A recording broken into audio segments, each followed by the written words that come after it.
Hello again, friends, and you are my friends, and welcome back to your full-time show with me, Martin, and my friends. I've got Luke, I've got Matt, I've got Steve, I've got Adam Flatt, hopefully still joining us. I've got Emerson Fairweather in the chat. Fantastic finish from Dobra, the cruncher. Is it time to pull my hat out again? Oh, good God, no, it's not. Jacob Farrow, is Dobra officially the GOAT? Ian, welcome in, Ian. We played well. Nick Muller, we won again. And the new Gardner felt Wolfie was the weakest link tonight, but decent performance from the younger players. And good evening, Mr. Ben King. So as always, guys, you're part of the show. Have your say. We want to hear from you. How well do you think Town's young players played today? We've got Dobra. How well do you think he played? Is it about time we saw him inside the first team? Lancaster. We've got Cornell obviously making another comfortable performance there tonight. Baggett, loads to talk about. Let's bring in Matt and Steve. Welcome in, guys. How are we doing? So, thoughts following that second half? After you. Oh, well, cheers, Steve. Yeah, good. I was pleased. I thought it was well worth a 10. I thought the second half was really good. I think Ipswich are missing a little trick here. See, don't call me the media mogul for nothing, right? Saturday, we were seeing the youngsters playing as a bit of a negative. I think Ipswich should grab that and sort of say the EFL Trophy is going to be the opportunity where the fans can see the next generation, that next wave of players that are going to come through and be tractor boys and wear that blue shirt and play in the first team. Therefore, we then know those games are going to feature your Gibbses, your Tyree Simpsons, your Alan Virals, you know what I mean? So you already know ahead of time that we're going to play that kind of side. And you can mark it around when you're trying to get people to pay a tenner. What's the next generation? I think Ipswich should miss the trick if they don't do that. Steve? Yeah, I totally agree. Yeah, they won't do it though. So that's an absolute mute point. So on to the game, Matt. How did you feel the second half? When the first half, I wasn't overly impressed. You were bags of energy. You were really impressed with how it went in the first half. Second half, obviously you won the game 2-0. So I imagine you're still the same. But how do you feel following that one? Yeah, I thought I really enjoyed it. I thought that second half was far better than the second half we saw against the MK Dons. There was a lot more creativity. I mean, the Dobra goal, what a strike. We were going crazy on WhatsApp when that went in. Absolutely fantastic. Hits the bar and goes in the net. It was that kind of spark, that kind of strike, that kind of creativeness we didn't have on Saturday because we never really looked like scoring in the second half, did we? No. So someone has a shot from 20, 25 yards out tonight and flies in. That's what we were missing in that league game on Saturday. So I thought it was great. And also the tenacity Gibbs showed on that right flank to chase that ball that Dobra had played to him. I was like, oh, man, he's hit that too far. He kept going, gets the ball, crosses it in, and Falami, of all people, is there with the little sliding tap. I kind of wish Simpson had been there. I feel like he needs a goal, that kid, just to...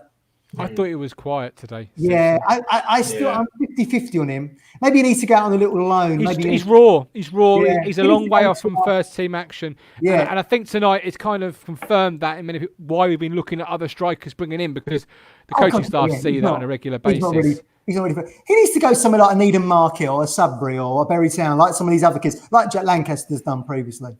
Yeah, that's where absolutely. On the second goal, we'll talk about obviously Gibbs there. Once he started to grow into the game, Steve, he started to look a really tidy player. First half, he was out of it a little bit, but second half started to grow into it. And how many times have you sat in your chair at Portman Road, Steve, and gone, oh, chase it, come on, work harder. He did all the things you always want a player to do, didn't he? Yeah, definitely. They had a quiet first half where you sort of felt, I didn't know if they were going to keep him on for the second or if they were going to take him off. I'm glad they did because he really grew into it. That ball down the flank was fantastic because as soon as I said, oh no, you see he's hit it too far, and then he gets it back. It's amazing. And then Falami, back at that, great from Falami as well. Great positioning from him because he hadn't had a great game up to that point. Quiet, wasn't he? He was quiet. Couple of really bad scuffed chances. But yeah, Gibbs I thought did really, really well. Whether he'll be first team, I doubt it, but he's made a good call for himself. I'd rather see him go on loan than Dobra, to be honest. The boy definitely. gives him a little opportunity somewhere. Well, we'll get to Dobra, obviously, because it's a big talking point amongst the whole fan base, social media, in the chat, everything. Good to see Ben Falami grab a goal. Obviously, had a couple of chances, didn't quite take them. So it was good to see him. His movement made the goal for me. He checked one way, then came another.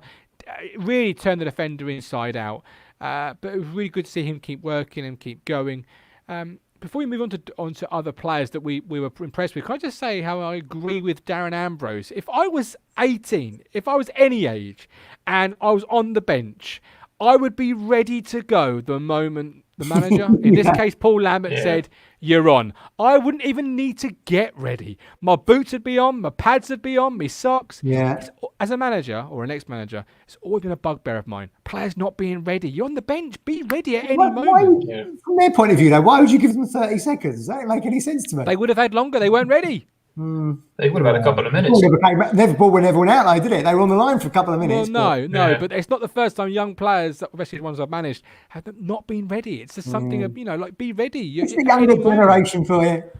Terrible. So on to the younger generation. I'll tell you who player really stood out. Didn't look his age at all. Baggett. What a player. Yeah, really good. Yeah. Now, that's before the game we said about players needing to stand out in these type of games. He did that today. He really looked a class above, didn't he? He did for 17 as well. Unbelievable. Really mature. I can't think back to when I was 17, Steve, what I was doing then. I know what I was doing. It weren't playing football, that's for sure. He would have been playing at Ford Road. But yeah, fantastic for him. I mean, he's still a long way off the playing in League One. Oh. Who knows though, with our bloody injuries, you never know, do you? But fantastic experience for him. He'd have been a new name for everyone tonight. We barely knew much about him. Had to do some quick research and rely on Luke to come in and tell us. But fantastic. Now he's the name on everyone's lips. He'll be the copy for East Anglian Daily Times tomorrow. Absolutely. Keep your comments coming in, guys. I'm going to jump to them very soon, so keep them coming in and I'll run through them. But a man who knew about the player coming in was this man here, Mr. Luke Penning, scouting specialist. That's a better intro. Luke, who stood out for you tonight? Obviously, Baggett played really well. Touch on him if you want to, but who else played well for you? Yeah, I thought Baggett played really well. He looked really commanding in the centre-half position. Also, you guys mentioned before the game, Coyne and Darber at left back. I thought he played really, really well. There was a weird position, like right near the end of the second half. We ended up being like central midfield, and Gavin ended up being left back. That was quite interesting. As a whole, though, I thought Cornell did well on what he had to do. I think his distribution was good. I thought McGavin and Gibbs did really well. I thought Gibbs played well in the first half. Probably didn't have that much luck or get the ball as much. But in the second half, it was, as Matt said, it was a tenacity to get to the ball, to cross it in for Lamy to score. I thought Dobra played really well every time. It's clever on his movement actually, because he's not one of them players that's going to constantly run all the time. He picks, it's the decision making. It's when to run, when to turn. Yeah, and he did it so many times very, very cleverly and got fouls from it, and very. You could see, and Darren Ambrose was saying on commentary, if a goal is going to come from anyone, it's going to come from Dobra. And thankfully it did. It was a really good strike. I think it was about 20, 25 yards. Big rifled shot into the end of the goal. It bounced off the crossbar. Really, really good. I was really impressed with a lot of them, really. I think for me, the pick of the bunch was Baggett. I thought for a 17-year-old kid, left-footed, coming up with a lot of young centre-backs coming into our team now, people like Wolfenden and then Darver. I think he showed the future of what Town is and what he could be in the next couple of years if Wolfenden was to move on in the future. But yeah, I thought Falami as well didn't really have the best of games. I think he had a couple of chances, 2 scuffed efforts and then one. Well, I don't know if it was a cross or a shot or just a bad shot in general. Yeah, it's a weird kind of cross, wasn't it? Yeah, I know what you mean. Yeah. But he's out of position there, if you know. He's out of position on that left side, do you think? The under 23s I've seen him play on the. I think it was the left side, but yeah, obviously naturally a camera. Well, not camera. I'm reading the comment. Naturally a centre forward. But yeah, of all the players that had to impress themselves, I was impressed with them today. But I did think Lancaster probably dropped deep a bit too much than he probably should have. He dropped really deep. Involved in the really. I've never seen him play that role before. But yeah, I was impressed with Baggett for me. Everyone stopped slating Akinde. He's got a far better goal record than Ollie Hawkins. Let me tell you that right now. Well, he may be so. Lancaster tonight, a bit quiet in places. A bit, obviously working his way back to full fitness. On Saturday, we're looking at a subs bench, Lancaster or Dobra. You always feel that's the option. Does Lancaster still hold that edge? Well, I mean, I feel like we go back to what the Cruncher said at the weekend. He was umming whether or not Sears would get another nod in that position. He's been quiet since he scored the 2 goals at Bristol Rovers. Do you now bring Lancaster into one of the wide roles and put Guillon over onto the left side? And he can link up with Indaba if he was to keep the left back spot. Yeah, absolutely. I mean, so is Corey Indaba for you now jumping ahead of Miles Kenlock? Yeah, I think so. I mean, Luke? who knows? Just as fans, we get frustrated with Kenlock as fans. That's not just a talking town thing. You see that a lot on the boards and other pods and things. Yeah, I feel like we said this, I think, back in the summer, didn't we, Martin? I feel like Kenlock's had his go now. He's had like 80 appearances for Ipswich. Not really broken through to the level we wanted. And you think of some of the big names we've had there. We've had Knudsen there. We've had Mings there. We've had Cresswell there. Knudsen went to a World Cup. The other lads have played in the Premier League. It's now time to give someone else a go, I think. Absolutely.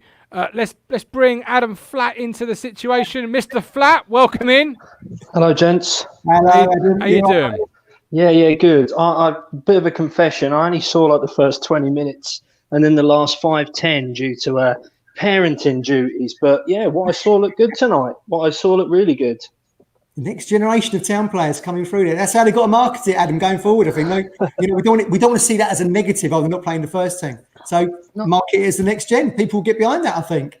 Definitely, absolutely. Yeah, I just wish maybe they could do something with the iFollow. I think obviously the £10 put a lot of people off. I think if they'd have maybe half that, £5 maybe or whatever, I think it might add more people because. There's a lot of people that miss that, from what I can tell from what you guys are saying and from what's happening on Twitter. It was quite an enjoyable second half, from what I can say. It was better than the MK Dons game, that's for certain. It is lumpy. I mean, the club went on record today, didn't they, on Twitter and said, well, the charges are set by the EFL. But I would have... I'd be surprised, mate, if the clubs haven't been voted on that. So they've priced forward and the clubs voted, we'll make it a tenner. I'm sure... You've got Ipswich's Twitter page trying to say pay a tenner, and then the next story is Paul Lambert saying he hates the competition and he wants to play a weakened side, and then Steve Evans has said pretty much exactly the same on the Gillingham side. So did you notice Evans and Lambert walked off again without shaking hands, having their Glasgow grudge? I just see him slinking away at the end, and there's no pleasantries there, was there? I think there's definitely some bad blood between them two, isn't there? And what makes me chuckle is that Steve Evans was Leeds manager 4 years ago. Well, that's its own story there, to be fair. There's hope for us all, right? We can get out of it. Absolutely. I can see my friend JG is back. JG, it's a pleasant to have you here, my friend. Adam, They obviously said £10 for EFL games was decided by the EFL, but I was trying to get some answers today from the club because they could have ran a campaign, as far as I'm aware, they could have done, where it was pay £10, get £5 put in your online account for club merchandise, right? So the club theoretically aren't losing anything because you're going to the club with your £5 voucher and nothing's worth £5 in that club shop, let's be honest. So they're going to be, almost double bubble. Hey, Paul Lambert post was £2.50. Well, if nothing's worth £5 in the club shop, I've got hundreds. If nothing's worth £5 in the club shop, how the hell does Cruncher spend £100 then? That's the question. You got to ask the question. What is he buying for £100 in the club shop? Exactly. But you're right, Martin. You're just moving it from one pot to the other, really, aren't you, within the club? I wonder if they've still got that toaster that toasts ITFC onto your bread. Maybe they still might have that. I don't know why I never bought one of them. Just toast A&E onto the front side of it now. Good ambulance. They should do. Right. Armando Dobra. I'm going to bring all of you back in at some point on this conversation because it's a big talking point throughout the whole fan base. Dobra. What's he got to do to get on the bench and not be loaned out? Because every time you see him, he does look a little bit more quality. He does look like he's better than what he's playing against. Can he? Should he? What's your thinking on this? I'll go to Adam first, but we'll all have a say on this. So Adam first. If we talk about Saturday for a minute, they just didn't have a plan B, did they? There was no plan B. you could tell they were. And I know the subs ultimately didn't work out. The injury to Dan certainly didn't help. But at no point did we look to try and stretch him. I mean, I think you guys made the point on Sunday. Dean Lewington and Richard Keogh at centre half, like combined age of about 70 odds. And at no point did we ever feel like it was a good idea to try and stretch them with pace. And I think Cruncher mentioned it as well. The club is very, very slow. There's a lot of slow football, nice footballers, but slow footballers. And there's one thing that Dobra gives you. He's direct. He's aggressive. Yep. I just think he has to be worth a shot off the bench. Has to be, surely. I just can't quite understand why he, doesn't get a place on the bench. But it's strange, isn't it? It's really strange. You have to think maybe he's not showing it in training. He just shows it in matches. You get players like that, don't you? But you'd have thought he'd be nailed on for one of them sub-bench slots. Yeah, I'd have him on the bench every week. It's brilliant. Especially today. Today only boosted him. So you want him taking those shots and scoring them goals for us this evening rather than someone in League Two or wherever he would go, or another club in League One, wouldn't you? Definitely. Yeah, that was fantastic. And we don't often have that from players. They'll just see that. The thing I love about Dobra, as soon as he gets that ball, he's pushing forward. Yeah. It's awesome. Yeah. There's sometimes I think he's trying a little bit too hard and he could maybe get away with just passing it to someone a little bit and getting a bit of space. But it's great to see. He pushes forward, he has a shot. What a goal that was. It's brilliant. Yeah, it's excellent. Yeah, absolutely. Definitely. I mean, I'd have kept El Mazzuni as well. Again, I think he offers something a little bit different to what midfielders we've got. You could see it on Saturday. Nolan didn't work. Bishop didn't work, to an extent. Dazelle wasn't working. And the club needs a plan B. I think it's admirable that, Paul Lambert wants to keep this solid formation, keep this solid way of playing. But, it's naive to think that's going to work every single week, 46 games of the season. They're going to need a plan B. Teams are going to work us out. They're going to stop Dazelle playing. And when that happens, we need to be able to do something different. And if that means we have to stick on players like Dobra or Jackson and maybe go a bit more direct, then so be it. I don't mind that. You have to be able to win a number of ways, not just one particular way, not to be stubborn. You're right there, Adam. And arguably, you're seeing that already with Dazelle, aren't you? Because he had a bit of a quiet game in that first half at Bristol Rovers and he was kind of out of the game against MK Dons. What are you thinking, Luke? Yeah, I agree as well. I think you could say the same last season as well. We were playing games and there were points where, not really much was happening. It was a bit sloppy and you really needed someone to kind of reinvigorate the game and, get people up another gear. Because for me, when Dobra performs to his best and shows what he can do in the game, everyone around him seems to go to his level and want to perform. So, like you were saying, MK Dons the other day, especially the second half after we lost Downs or even slightly before that, it was a bit drab, not really much was happening. We were struggling to keep possession of the ball. If you bring someone like Dobra on against the tired legs of Lewington and Keogh, he's going to cause problems. He's going to get people into the game. Hawkins at times, I guess, was struggling to keep the ball in that game. And if you get someone like Dobra run at people, he can either be direct or can give people service. So I think, rather than loaning them out and having that club benefit from his services, we brought in someone like Keenan Bennett who they want to use as a winger. Obviously, it's a left wing, but Dobra operates more on the right. But I think, rather than loaning in someone else or using someone in a different position, I think it's better, even if he's not going to, I don't expect him to start games, but just to have someone like Dobra on the bench when the game is, going tepid and there's not really much going on. Yeah, to bring him off the bench as like a weapon to you know what he can do. You showed it in the games tonight and you showed it in many games that we've seen before. He can make something happen out of nothing. And I don't think there's many years gone by where we've actually had a player of our own, actually. He's normally been on loan, who's been capable of doing that. So I think, if we played, whoever it be, Blackpool, Charlton or Gillingham, whoever, having someone like Dobra to come off the pitch to give something a little bit different for what us fans crave. We love to see one of our own play. So whenever, whether it be in Christmas or in a couple of games' time, to see Dobra come off the bench, I think it'd be a good thing to do. I'm old enough to remember Dalian Atkinson making his debut for Town, and when he burst onto the scene, fantastic. Fans loved it. They were off there, it was edge of the seat stuff, So you got that impression tonight when Dobra was moving forward, where you probably wouldn't get that if it was judged. Do you know what I mean? Because you're not too certain what he's going to do with the ball. But with Dobra, it was straight to goal, wasn't it? Absolutely. I'd like to have seen Keenan Bennett in that side this evening. Yeah, definitely. Would have been I good. think it's a bit soon for him, wasn't it? I think a bit soon for him. I think, wasn't it? I think hasn't trained much with the side, so I think that's probably why we didn't see him. But it's good to know that he's on the sidelines and waiting to come in as well. So we're going to get a bit more extra pace and a bit more directiveness into the team with him as well. Yeah, definitely. Ryan Carter, makes a good point here, guys. The squad is too big. Most League One sides have 14 or 15 players. Then they sprinkle the youngsters in. We've got about 20. I mean, Hughes wasn't there tonight, obviously. Hasn't been playing on the first team. Before we even get to the youngsters. Are these young players better off served going out on loan, cutting their teeth? Similar to MW said here about Dobra going out on loan for 20 games, then returning in January a better player. Because aren't we simply stifling any potential by having Dobra on the bench one week, then Lancaster the next, and then McGavin the next? Aren't we stifling potential?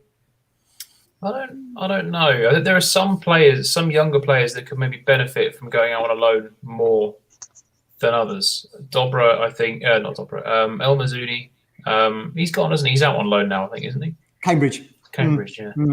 I think he'll benefit from that because Dobra is closer to the first team than El Mazzuni. I'd agree, I prefer Dobra as a player. I think El Mazzuni's fantastic, but I do prefer Dobra. And I think, to be fair, keeping Dobra here will be better for him than sending him out on loan because you can have him, like we were saying with Dazelle, people are going to get wise, and they already have started to get wise to how we're playing with Dazelle. So he's now being man-marked, and like at MK Dons, it was difficult. But you get Dobra, you've got a whole different dimension, and they won't be ready for that. So I think having him around is a bonus for both him and for the club. Goes back to what Adam just said, doesn't it? You've got that plan B, you've got the plan C, you've got the plan D. That's what we need. We are a big fish in this division, so we should expect Lambert to be setting us up with those different game plans for different types of situations. We've got the squad for it. The reason we've got a big squad is because we shouldn't be in the third tier really, but it is what it is. And Cruncher asks, is there a real pathway to our first team for the youngsters? Do we feel that? Yeah, I think so. Yeah. It's not like, we've seen Andre, we've seen Teddy come through, we've seen Dobra, we've seen El Mazzuni, Indaba's there now. Now we now got the lad Baggett on the radar. Yeah, it's definitely there's definitely a pathway there. Absolutely. I think someone like Brett McGavin is very much in sort of a Cole Skews type mould. And Skews he hasn't played this season at all. No. We're not missing him. We don't. I don't mind a bit of Skews, but we're not missing him, to be honest. And we've got someone like McGavin who we can rely on more for the future anyway. So he'll get in, and he did it right. So he just needs to be patient. I would like to see him. I'd like to see McGavin go on loan. I'd like to see that lad Gibbs go on loan. I'm not sure how old Gibbs is, but if he's of the age where he could go out on loan. The lad Tyree Simpson, I'd like to see go out on loan as well. Maybe someone like in their National League, meaning he could still train with Town and be with them on a match day. I think Brett McGavin, Adam, needs to go out on loan because he's a young player. Really, every time you see him, looking very good, but he needs that regular competition. Very, very much the way Tommy Smith did in the early days at Colchester. Yeah, definitely. Thing is, though, with our players, it has to be the right loan. How many times have you seen players shipped off on loan and then they don't play any football, and they come back and they end up sitting in our under-23 squads and they don't develop. So, I'm all for loaning our players out. I get the point about Dobra, certainly. Is it better for him to play 20, 25 games of men's football in League Two and come back a far better footballer? But we need to get him that right loan, the right sort of side. You don't want him to go to, a side that's going to be under the cosh all season or play a certain way, or it's just. And you're going to get a culture shock, and they'll get a culture shock when they go because this 5-star facility at Playford Road. You go to somewhere I don't know, like Leighton Orient or a Stevenage or something. It's going to be totally different. They should probably send them all up to Barrow. Maybe that might be quite a good idea. Exactly. As far away as possible. Go on, Luke. Talking about it, though, you could say the exact same thing with Harry Wright. He went on loan to Geist, I think, a month ago. Yeah. He hasn't even played for them at all. Has he not played a game yet? No. He was on the bench on the weekend when they played, but he hasn't actually featured for them. I think their season is actually quite short. Actually finishes in like the end of December. He hasn't actually got that long to actually get a game. You had that a lot with a couple of players. I think we tried to loan Ndaba out about 3 times to a couple of different clubs, and I think he played 1 game, then got recalled, and then I was then saying early. He came to my local team, Chelmsford, I believe.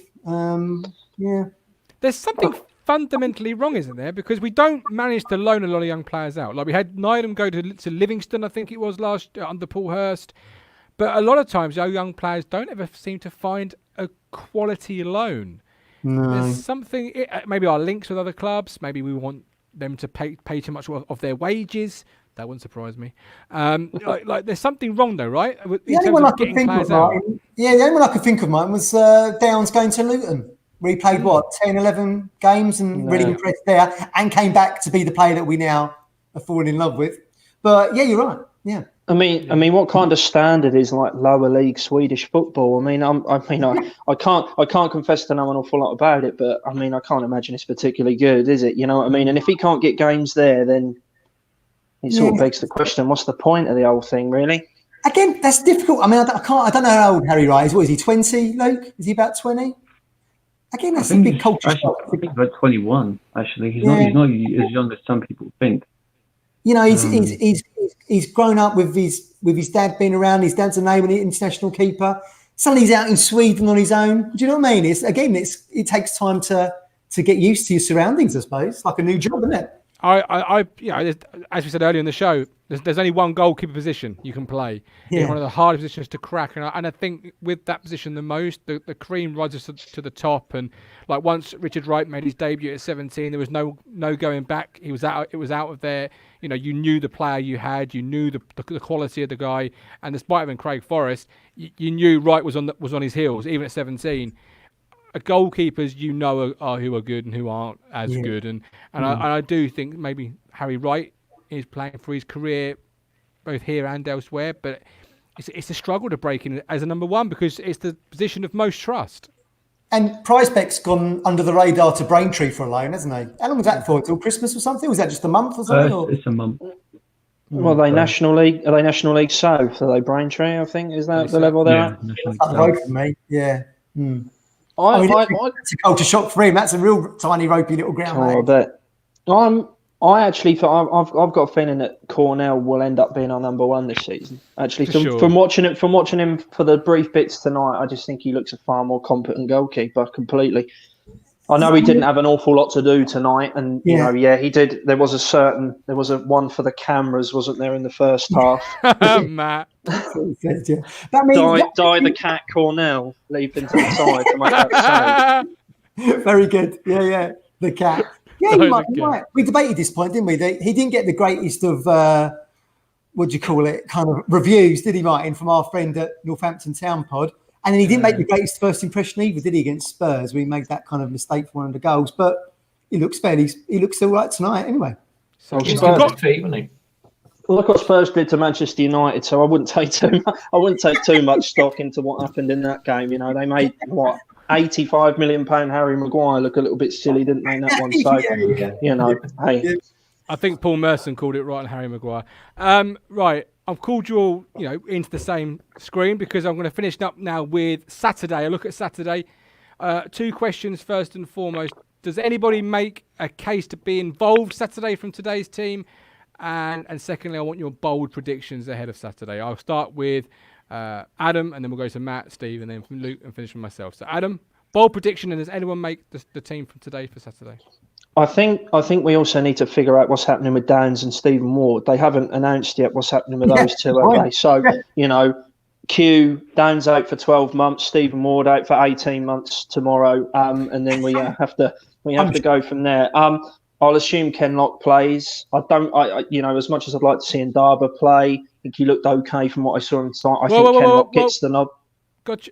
Lambert has revealed that Flynn Downs' knee injury is a bad one, and he'll be out for a few months. Doesn't need surgery, but the midfielder will be out a couple of months. That's at 6 months. Stephen Ward is an Achilles and won't be fit for the weekend, but Paul Lambert says he'll hopefully be back sooner rather than later, but won't put a time frame on it. Oh, that's months. That's months then. We'll see you in January. Yeah. Okay, so based on that, I think Kenlock gets the nod at left back. From what I saw tonight, I think Dobra probably gets in. I'd have Matt. I suppose it depends on if he's going to use Caden Jackson or not. I'm not sure whether he's in favour or not at all. I don't know whether we're keeping him on ice for the transfer deadline next week. But maybe Falami, but I don't think there's going to be an awful lot of change. I'll be very surprised if the team that ended MK Dons plays on Saturday. Personally, that's what I think will happen. And I don't know. I think we might see more of the same. Maybe 1-1. Sorry to be a miserable so and so on that one. That's all right. Matt, does anyone force their way in from tonight? And your prediction for Saturday, my man? I just think maybe I'd like to see Indaba get that left back role, as I said earlier, and then we move Guion over to the left. We take Sears out because I feel like he's not really done anything since the Bristol Rovers game. And we bring Lancaster in, and I think maybe we'll see Dobra on the bench. In terms of a result, Blackpool were one of my dark horses at the start of the season. They made some good signings, but they've not had the best of starts. Lost 3-2 against Lincoln, didn't they, on Saturday? But they were down to 10 men. They were winning 2-1. So again, I feel like it's going to be a tough result. Actually, I'm going to agree with Adam. I think it could be 1-1. Forgot to add Luke Garbutt to score. Of course, without a shadow of a doubt. Luke? Yeah, I kind of agree with a lot of what you've said, really. I think that Sears should probably be dropped for Lancaster or maybe Dobra, but I think Lancaster's a more realistic one. As much as I want to see Indaba play at left back, I'd probably think that Lambert's going to bit more stick to his guns with this one and stick with Kenlock. In terms of score-wise, I'm probably inclined to say like a 1-1 draw as well, maybe primarily because even though Blackpool aren't doing well, I think that they've signed some good players. They've got CJ Hamilton, and I think his goal scoring record for Mansfield was really decent.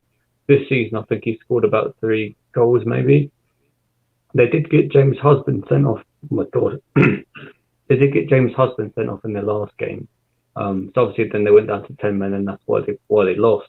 But I wouldn't, because I saw a couple of people on Twitter expecting us to say, because we brought the game forward, that it's an easy game for us to win. No, by no means it isn't. I said this the other day before the MK Dons game. I said that it'd be a hard one, and it was.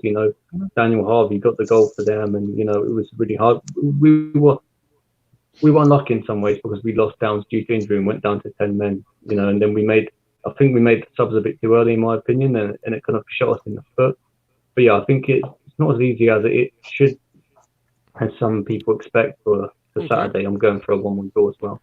Okay. 1-1s at the moment. Steve, redeem us. Okay, I'll start off with the score. Yeah, 0-0.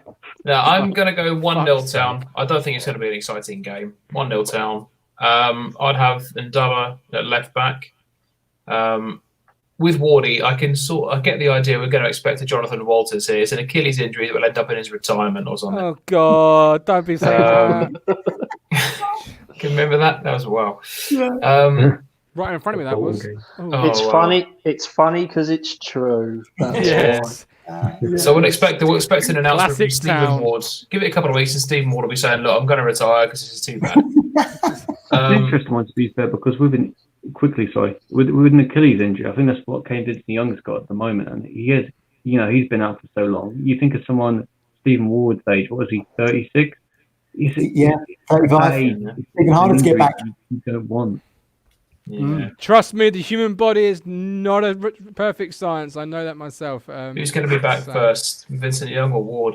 Well, this is it. Bold score prediction? You said that, right? I said 1-0 to Town. I was having Daba on the bench. Starting in left back. Dobra on the bench. I think he deserves that. At least bring him on for the last 20, 30 minutes. Bit of an impact sub. And I'd probably stick with Ollie Hawkins up front. I can't see, because I don't think Falami's done enough really to warrant getting up there, getting on the first team. No. Which is a shame because he had a good chance for it tonight. And I think if he hadn't fluffed those 2 chances, he'd have had a better game. It would have looked better, wouldn't it? Either way, it would have looked a lot better than... He might have stolen the headlines himself if he'd got a couple of goals. But well, exactly. We've got Jacob Farrow going in with the true definition of bold prediction. 3-0 Chamber hat-trick. Well, we might see a chain Roberto Carlos style chainbow free kick on Saturday. You know, we might finally see one. The difference will be Carlos's free kick curls in. James is going to curl out of the ground. It's a big difference. There's the winds gusting round Bloomfield Road into the Irish Sea. Watch out, Blackpool Tower. Right, I'm going to say we go over a back three Saturday because he looks to mitigate Miles Kenlock's weaknesses and looks to utilise the fact he can go forward fairly decent. And you've got Wolverhampton now back fit. You could play a three, play Chambers as a wing back. Not conventional, but nothing about it is ever conventional. Or play Edwards as a wing back.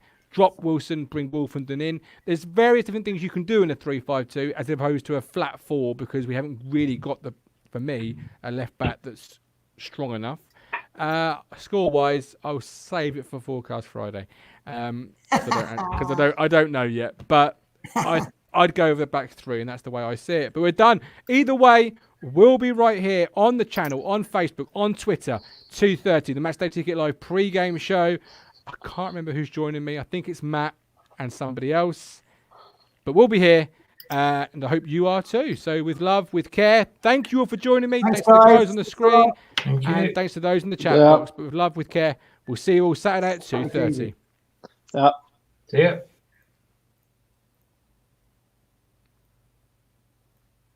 Oh, look, it's just me.